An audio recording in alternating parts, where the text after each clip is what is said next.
G'day everyone, and how the sniff have you been? Today I want to show you an easy step-by-step tutorial on how to build an easy cargo drone with hydrogen thrusters.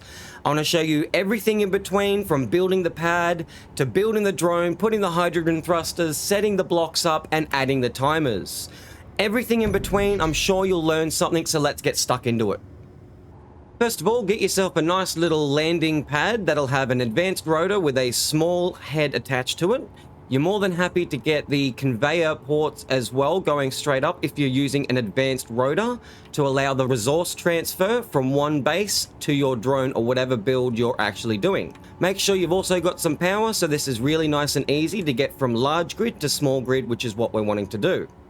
Alright, next up, you've got to figure out how you're going to be docking this drone up. Whether you're going to be using a connector on the bottom of it, a merge block, whether it be on the bottom of your drone, on the rear of it, the front, the top, however you may choose, this is the time to do now.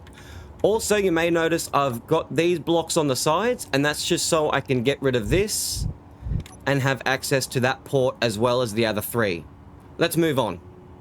Alright, next up, it's obviously going to be a cargo drone, so I'm going to get one sorter in here. It'll make more sense later on, and we've obviously got a big cargo container right here. So we've got three large ports, one there, one down the bottom, and one here. And then we've got three small ports going up and over the top like this. You're more than happy to orient it whichever way your design may please, but this is what I'm going to stick with. Next up, we've got two conveyor converters, just so I can go from a large port down to the small port, so I can use the small hydrogen engines. Next off, I'm going the small hydrogen tanks, just for the fact that it's not so tanky, funny, and not so large in terms of the build, for the fact that it's about the same size as this cargo tank itself, so it's really quite large. Next, I've just got lots of conveyor junctions all over the shop, just so I have more ports for more hydrogen thrusters and connections. Next off, I've just got some batteries all over the shop. You don't need that much power since this is a hydrogen drone. You'll only need the charge to charge all of your AI blocks and any timers you may have. Alright, next up, you'll want to get all thrusters in all 6 directions and make sure you've got extra on the bottom just to cancel out A, the gravity, and B, any cargo space you have stored in your drone itself. That can be ore, that could be ingots, that could be components, or it could be ammo. Just ignore these O2 H2 generators, as I am in survival, but I do have creative mode tools on.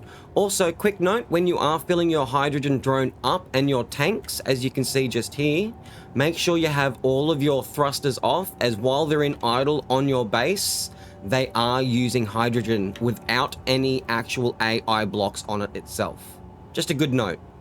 Next up, we've added an antenna, a remote block, and some gyros. Everything else a drone needs to actually fly before the Automatons update came out. And the reason why I am using a remote block, even though I won't be using its autopilot function, is for the ability to actually get in control of the drone from either my player's terminal, just like so, or by using a control seat and antenna on your base. So you can see now I'm here, getting control of it again. And there we have it. Without the remote block, you cannot do this. This is a huge problem I have with the new Automatons update, as well as the AI basic block for getting the GPSs when you've placed them in there after it's been triggered and it returns. Next off, we actually need the Automatons update blocks, and we've got 2 recorders and 1 AI flight. The AI flight is almost exactly like the old autopilot on the remote block, except it doesn't have an autonomous function that will go to each GPS. That's what the AI basic block is for, but that was for another design, and we'll get to that in another episode. Alright, next off, I've got 6 new timer blocks on here, and each of these will define which recorder block I want used and when, as well as determining when the drone should lock to the connector on either base or your drilling platform. Alright, since I've got those timers down, I just wanted to name them all, and I've named them 1, 2, 3, 4, as well as what they will do. The connect is with the number for the fact that it needs to be triggered separately a short time after you turn the AI behavior off, when it gets to your drilling platform and when it gets to your home base's docks. I've also got these 2 recorders named exactly what they're also going to do, as well as what this AI flight move does. A very quick tip if you want to name things, you can highlight everything you want named itself if you're going to name them all the same thing. Download this mod from the workshop, I highly recommend. It's whatever it's called, I can't remember right now, but I've got block renaming controls right down the bottom of your control panel in your terminal. And see all these, they've got all the numbers. Let's just reset the name. Let's go c.drone for cargo drone with a space at the end. And let's do prefix. So it goes at the very beginning. You can do the same thing for the end, but make sure that space is at the front of it, not at the end. All right, once you've got all your timers set up, let me explain how I've done it. The connect timer is only going to have a 2-second timer to switch lock the drone's connector itself, nice and easy. The trigger timer block is the one you'll actually have the button set up on your base to set the drone on its merry way to go collect the resources or whatever it may be. All that will do is 100% you need to have all AI blocks off to begin with. Much more stable, much more easier, and this is the way I've got it to work. First of all, you want to turn on the AI flight block and have its AI behavior on before having anything else. So I've got the AI recorder 1 that goes to the drill to turn the block on as it's off already, and to have the play function set. Don't worry about the AI behavior for the fact that if you have this function, the play on and off, it automatically sets the AI behavior to set on, so you're saving one of these slots. Even though if you click on highlighting one of these things and press your period or comma buttons, you'll have multiple pages, so just FYI, it's a very handy tip. Moving on, we've got the load timer once it gets to the docking port of your drilling platform. This has got a 1-second timer to turn off the AI recorder's block and its AI behavior. I've also got it to start the connect timer block for that 2 seconds, just to guarantee that it has the ability to lock on the connector nice and stably with that magnetic connection, which is why I'm using the large connector instead of the small one just for the surface area. Also, you may want to have an RTB timer to start, but once it's finished reloading and rearming itself from your drilling platform and it's finally full, this RTB timer will then trigger however you set it to be, and that's going to turn on the next AI recorder block, the one that goes home, and it's going to turn that AI play on and off. So it will play out the function, which we'll set up very soon, and it'll unlock from that drilling platform straight away. Once it has done that, it'll come back to your base on this 4th unload timer, and this is the final one. Once it gets back to your base, you'll turn all of those AI blocks off once again to reset the function and have all the AI behaviors off as well, just so you have a nice clean drone starting from scratch when you press the trigger button again. You'll also have it to start that connect timer, just so it guarantees to lock to your base. This timer block here is not just for the subscribe function, it actually does have a purpose, which I'll get to later in the episode, and this will be for transferring of resources when and specifically where I want it to go. So whether I want it to go into my drone itself, or if I want the ammo I have in my drone separately to be pushed into the drilling platform at the same time to rearm it. It's very handy, and that's what I had on my previous atmospheric drone. Alright, before we place any waypoints, make sure your drone has enough thrusters to cancel out any extra gravity or any extra weight you may be placing in your drone, whether that may be ores, ingots, components, or whatever have you.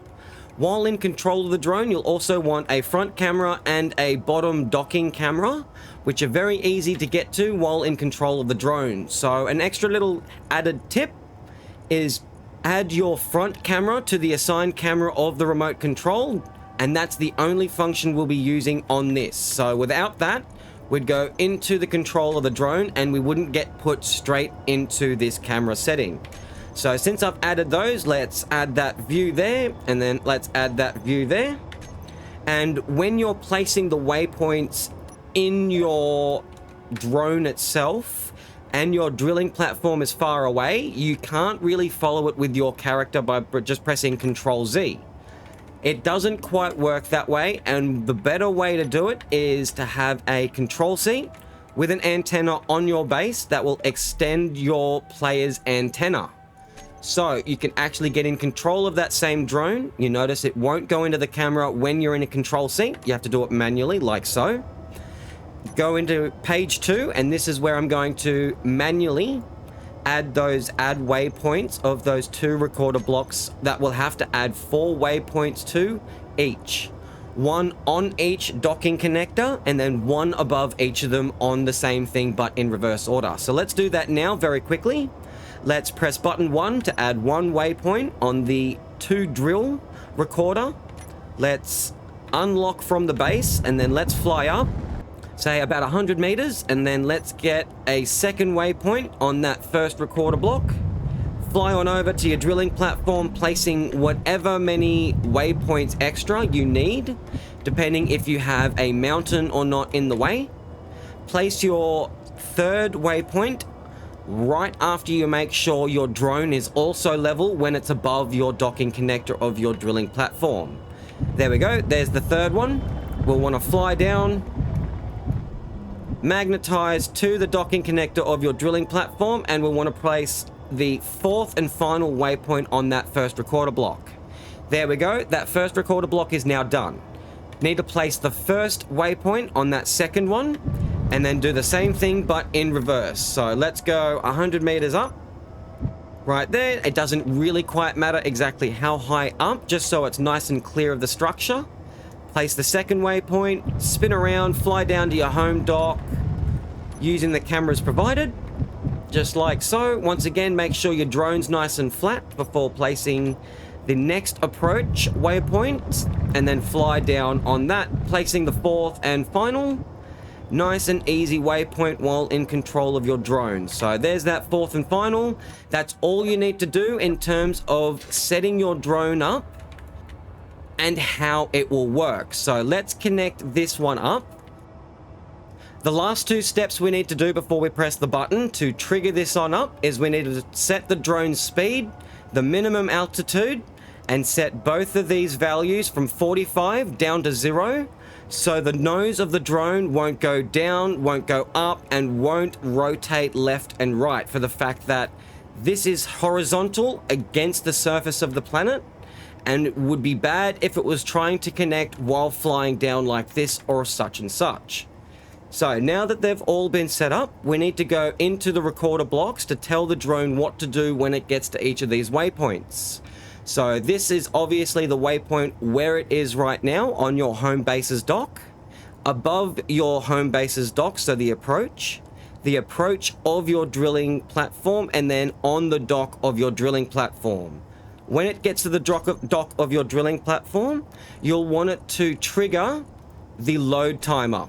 Nice and easy, nice and simple. Unfortunately, it only gives you 1 trigger page instead of the multiple like it does in the remote control block. Same thing can be said on the home. Once it gets back to your home base's dock with the waypoint 3, you'll just want it to trigger that unload timer.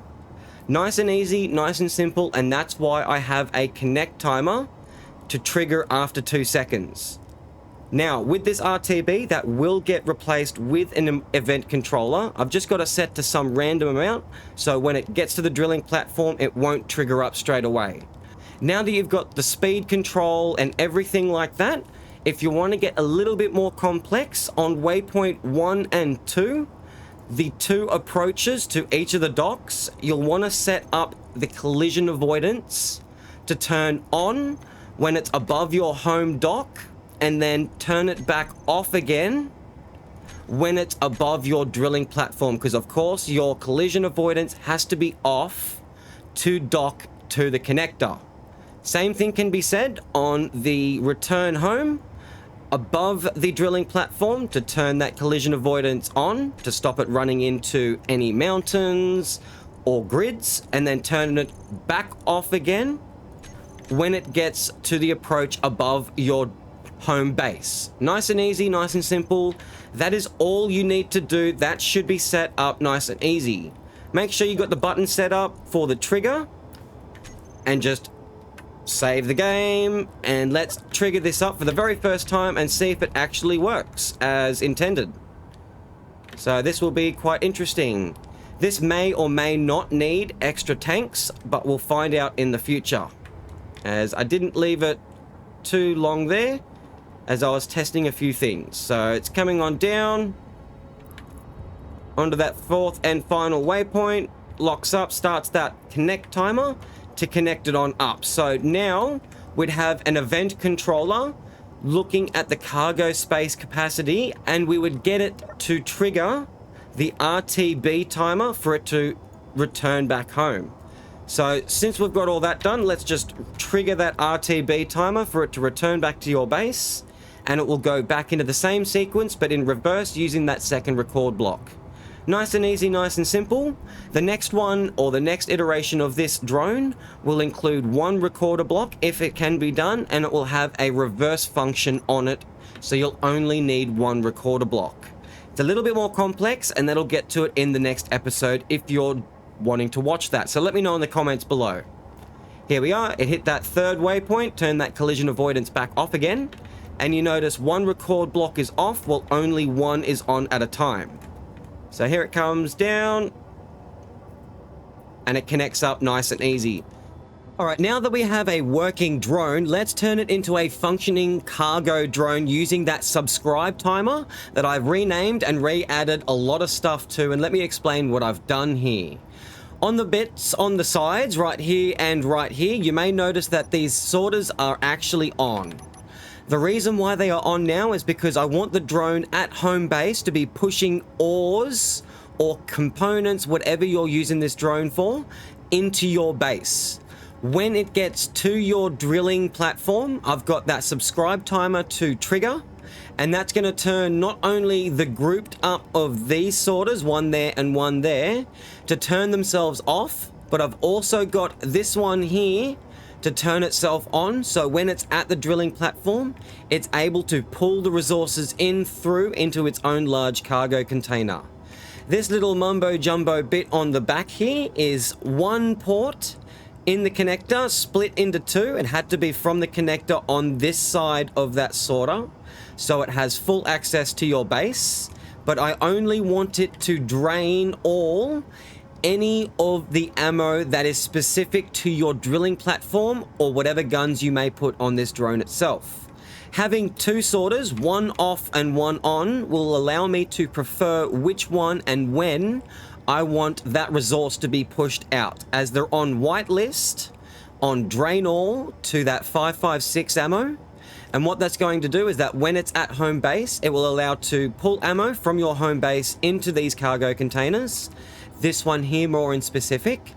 This one is not on drain all, except the same settings as these two here. It's still pulling that ammo, except it's not draining it into your drone itself.